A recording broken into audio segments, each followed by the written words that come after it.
जय भोजपुरी रउआ लोग से एगो निहोरा बाकी लाल रंग के सब्सक्राइब बटन के दबा के भोजपुरी फैंस क्लब से जुड़ जाए जा और ये घंटी वाला बटन के दबा के भोजपुरी के सब जानकारी बिल्कुल फ्री में मोबाइल पे पाई जा।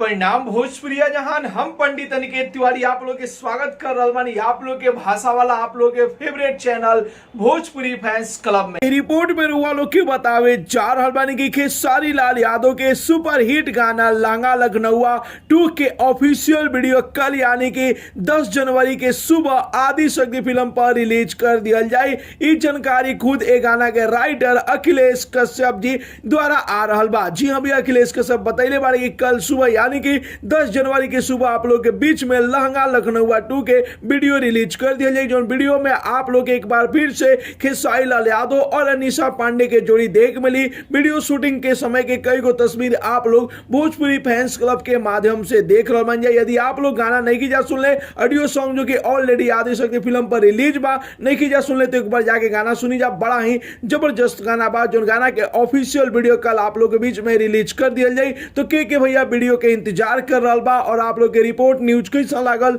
अपन राय जरूर ही कमेंट बॉक्स में बताई जा और साथ ही साथ वीडियो के ज्यादा से ज्यादा लाइक करी जा, ज्यादा से ज्यादा शेयर करी जा और भोजपुरी जगत के हर छोट बड़ न्यूज जाने खातिर अपन भाषा वाला चैनल भोजपुरी फैंस क्लब के जरूर ही सब्सक्राइब कर लीजा। तो मिला तनी भैया अगला वीडियो में एगो नया न्यूज के साथ है। तब तक के लिए बाय बाय, टेक केयर, जय भोजपुरी।